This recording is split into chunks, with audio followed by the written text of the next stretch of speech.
자, 지난 시간 집에 가서 웹 매트릭스 설치해 보신 분 계십니까? 네, 하나, 둘, 셋, 넷, 다섯, 네, 여섯, 네, 감사드립니다. 네, 딱 한 5% 정도 설치해 보신 것 같습니다. 설치해서 잘 돌아가던가요? 예상외로 잘 돌아간다는. 한글을 안 쓰시죠? 지역판에서 네. 설정 변경하니까 이상 없을 것 같아요. 네, 보통 그게 한글 IME하고 충돌이 있어서 그걸 뭐 영문으로 바꾼다든지 아니면 기본으로 제공되는 걸로 바꾸면 잘 돌아간다고 합니다. 지금 이 웹 매트릭스 같은 경우는 그 굉장히 버전업이 짧게 계속 될 겁니다. 그래서 올해 안에 아마 RTM이 나올 것 같습니다. 정확하게는 뭐 말씀드릴 수가 없지만, 그래서 생각보다 빨리 나올 거다. 그리고 보통 정확하게 정식 출시다라고 이야기하는 버전이 RTM이잖아요. 그래서 올해 안에 바로 쓸만한 버전이 나올 것 같다라는 말씀을 먼저 드리고요. 그리고 두 번째로 우리 회사에서 이걸 좀 써보고 싶다라고 하시는 분들은 바로 지금부터 써보셔도 괜찮을 것 같습니다. 네, 빨리빨리 이제 버전업이 되고 있고, 그리고 이게 없던 기술을 새로 만들어낸 게 아니라 어차피 단넷의 일부죠. 그렇죠? 그래서 생각보다 해보시면은 생각보다 안정적으로 그리고 빨리 잘 돌아간다는 것을 보실 수가 있을 겁니다. 그 지난 시간에 제가 웹 매트릭스, 뭐 레이저 이런 것들에 대해서 이야기를 했었는데요. 생각보다도 반향이 좋습니다. 왜냐하면 써보신 분들이 야, 이건 뭐 이때까지 그냥 스파게티 코드 해집고 다니던 거에 비해서는 굉장히 편리하다라는 거 첫 번째. 두 번째로 ASP 때 열심히 개발했던 분들 아니면 PHP 때 열심히 개발했던 분들의 어떤 개발하는 패턴을 보면 항상 이 디자이너가 웹페이지를 통째로 이렇게 디자인해 주죠. 포토샵 파일로. 그래서 어디 좀 외국물 좀 먹은 디자이너면 포토샵 파일 하나 던져주고 퇴근을 합니다. 그래서 그럼 개발자가 그걸 일일이 이렇게 다 쪼개죠. 남아서. 네, 그러다가 이제 싸우기도 하고, 싸우다가 정들기도 하고, 아니면 아예 왼수가 되기도 하고, 그런 상황들이 이제 중복이 되는데, 근데 문제는 ASP.NET에서는 그게 조금 불편한 게 있었어요. 그렇게 이미지를 다 쪼개서 HTML까지 만든 다음에 이걸 전부 다 ASP.NET의 서브 컨트롤로 다 바꾸는 데 있어서 또 다른 노력이 들어갔다는 거죠. 그래서 보통 간단한 페이지 같으면은 그 사이사이에 그냥 태그 좀 고치고 그 사이사이에 이렇게 소스 좀 넣어서 빨리빨리 뭔가를 만들고 싶다라는 욕구에는 그게 충분히 충족이 안 됐던 것도 사실입니다. 근데 이 레이저라는 이 기반의 이 엔진을 보시면은 기존에 했던 대로 그냥 웹페이지 만들고 그 사이사이에 바로 코딩해서 하나의 결과물을 만들어내는 용도로 아주 손쉽게 그리고 빠르게 작업을 하실 수가 있을 것 같습니다. 자, 지난주에 참석하지 않은 분들을 위해서 약 슬라이드 3장 정도의 복습 시간입니다. 네, 지난주에 앞부분에 잠깐 조신 분들에게도 도움이 될 것 같고요. 그래서 먼저 이 3가지 용어 정리만 먼저 해드리고 진행을 하려고 합니다.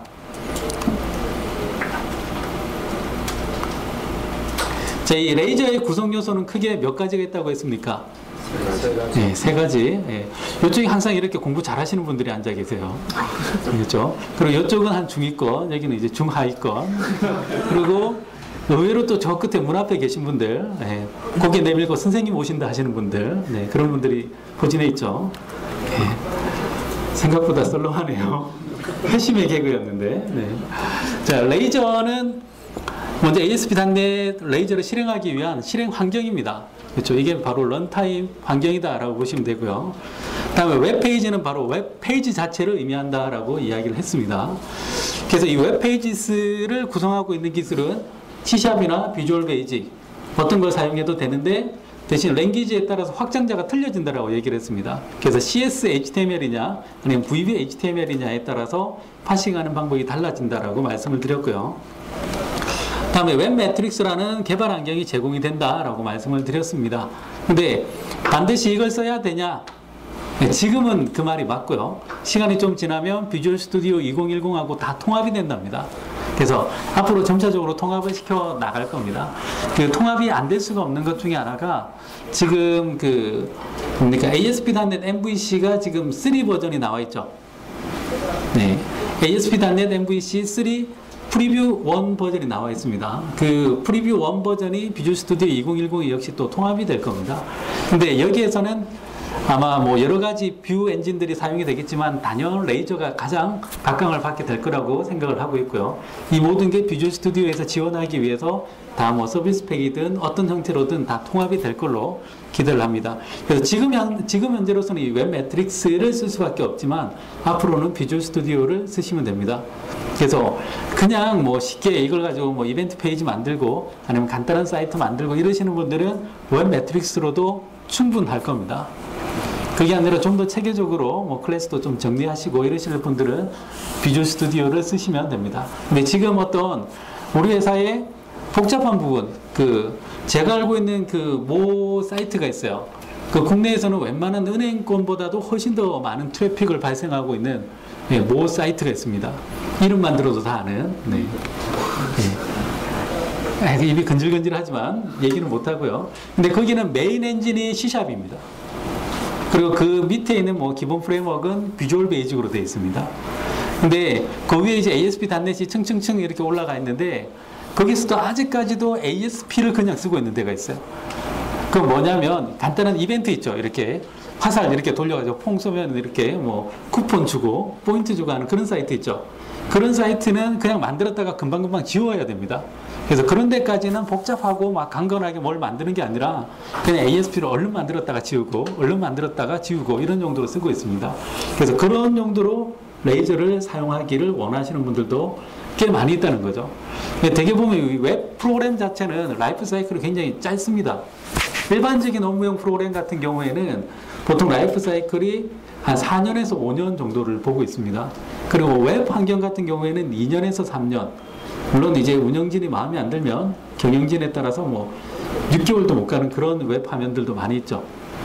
물론 이제 그걸 개보수한다라고 하지만 실제로 체감하는 건 지우고 다시 만드는 겁니다. 그렇죠? 그래서 실제로는 생각보다 이렇게 라이프 사이클이 짧은 이런 데는 레이저나 웹 매트릭스가 굉장히 좋은 환경이 될 것 같다는 얘기를 먼저 드립니다. 자, 효과를 좀 멋있게 넣다 보니까 시간이 많이 걸리네요. 네, 오피스 2010에 들어있는 기능입니다. 네. 굉장히 기가 밝은 친구들이에요. 네. 이 옆에는 지금 젊은 애들이 와 있습니다. 네. 자기 얘기 하는지 좀 모르고 있을 거고요. 자, 이 레이저에 대해서 마지막 복습 페이지입니다. 여기부터는 이제 또다시 바로 소스를 이렇게 까서 하나씩 설명을 해드릴 예정입니다. 근데 소스를 본다고 해서 전혀 어렵지 않습니다. 그냥 편하게 하나하나 이렇게 그냥 보시면 될 것 같고요. 이 레이저는 기본적으로 .NET 프레임워크 버전 얼마에서 구현이 되어 있다고 제가 말씀을 드렸습니까? 네, 4.0 기준으로 되어 있다라고 말씀을 드렸고요. 4.0 위에 ASP.NET이 있습니다. 이것도 역시 4.0 기준이고 좀 더 정확하게 얘기하면 ASP.NET 중에서도 MVC2 기준으로 구현이 되어 있습니다. 그래서 그 증거를 제가 좀 이따가 다시 한번 보여드릴 겁니다. 그리고 그 위에 ASP.NET 웹페이지가 올라가 있는 거죠. 그래서 이걸 실행시키는 환경이 ASP.NET 레이저다라고 정리를 합니다. 이게 제일 처음에 모를 때는 이게 그냥 머릿속에 번복이 돼 있어요. 이게 레이저인지 웹페이지인지. 저도 그랬습니다. 네, 이렇게 외국에서 이렇게 하는 동영상만 봤을 때는 도대체 이게 뭔지 구분이 안 되더라고요. 그래서 실제 코드를 돌려보니까 그때서야 이해가 됩니다. 자, 제가 지난 시간에 데이터베이스 프로그래밍 간단하게 뭐 홍길동 뭐 이렇게 나오는 거 보여드렸죠. 네, 그때 아니 저것만 써도 돌아가라면서 이렇게 충격에 휩싸였던 기억이 납니다. 그렇죠? 저 혼자 충격에 휩싸였나요? 제일 처음에 이 코드를 봤을 때 ASP나 PHP에서는 이런 것들을 좀 쉽게 하기 위해서 나름 뭐 헬퍼 클래스 같은 거 많이 만들어서 이렇게 사용을 했었는데 그런 게 웬만한 게 다 구현이 돼 있고요. 두 번째로 오늘 제가 소스를 보여드리면 ASP 이 레이저를 보면서 사람들이 많이 우려하는 게 뭐냐면 이 코딩하는 방식이 ASP나 PHP처럼 되어 있으니까 ASP나 PHP가 가지고 있는 보안 취약성을 그대로 갖고 있지 않을까라는 생각을 많이 합니다. 가장 대표적인 보안 취약성이 뭡니까? 쿼리 인젝션 같은 거 많이 쓰죠. 쿼리 안에다가 막 집어넣고. 근데 그런 것들을 해결할 때는 어떻게 해결하면 되냐면 기본적으로 파라메타만 잘 사용해도 이 인젝션은 다 막아낼 수가 있습니다. 근데 여기서는 기본적으로 파라메타를 아주 쓰기 쉽게 구현이 되어 있습니다. 그래서 그런 것들에 대한 대비책도 어느 정도 많이 되어 있다라고 말씀을 드리고 싶고요. 일단은 이 다양한 버전의 데이터베이스를 지원하게 되어 있다라고 되어 있습니다. 기본적으로는 이 마이크로소프트 SQL 서버 2008, 2005 이런 것들 다 지원하게끔 되어 있고요. 그 다음에 SQL 서버 컴팩트 에디션이 지원이 되게끔 되어 있습니다.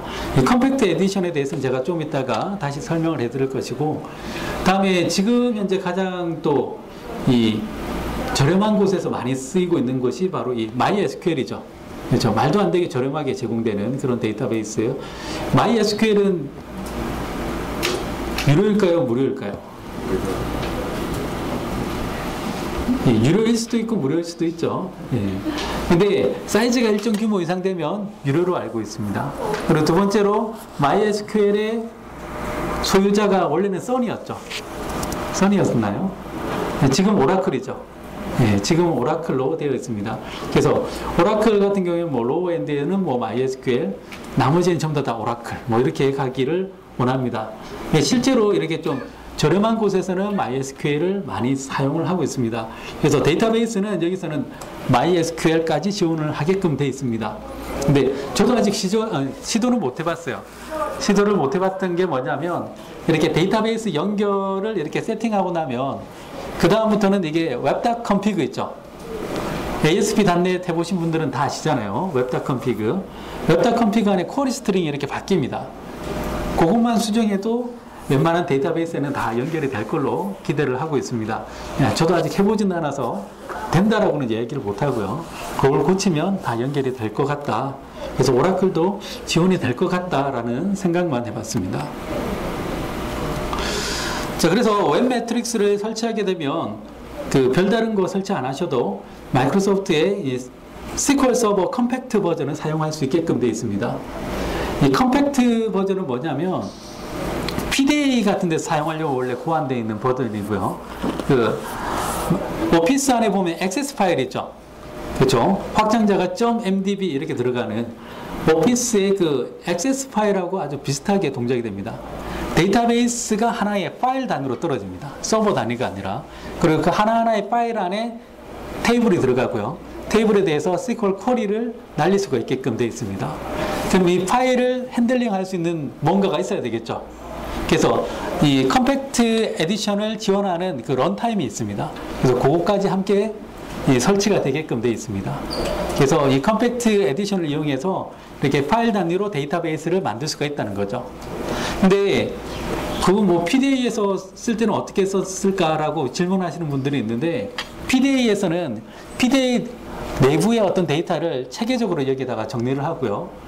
그 다음에 필요할 때마다 서버 쪽에 데이터를 이렇게 전송하고 다시 서버 쪽에 있는 데이터를 받고, 이런 용도로 SQL 서버 컴팩트 에디션을 썼습니다. 그리고 서버하고 동기화시킬 때는 그 한 번쯤은 들어보셨을 액티브 싱크를 이용을 해서 데이터를 다 싱크할 수 있는 그런 구조로 되어 있었습니다. 근데 이게 웹 매트릭스에 왜 포함이 되었냐?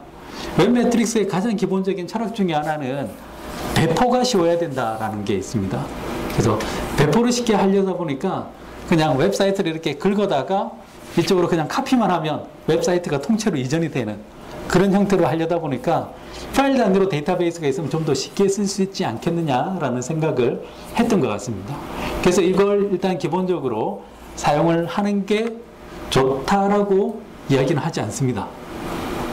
왜냐하면 제가 지난 시간에도 이렇게 여러 번 강조했지만, 웹서버는 이제 부하가 많이 걸리면 웹서버는 얼마든지 여러 대를 늘릴 수가 있죠. 그렇죠? 늘리고 이걸 전부 다 L4 스위치로 묶는다든지 이런 것들로 다 가능합니다. 근데 데이터베이스는 이렇게 하면 데이터베이스는 분산되면 안 돼요. 1번 서버에는 내가 회원가입을 했는데 2번 서버에는 다시 회원가입을 하시면 안 되잖아요. 그래서 데이터베이스는 별도로 관리하는 게 좋습니다. 그래서 어떤 테스트 용도라든지 아니면 학교 과제 용도 정도는 몰라도 실제 운영하는 데 있어서는 정확한 데이터베이스 서버를 사용을 해주시는 게 좋겠다라는 얘기고요. 다음에 컴팩트 버전은 아까 제가 말씀드린 대로 이 파일의 확장자가 .sdf 파일로 나옵니다. 그리고 웹사이트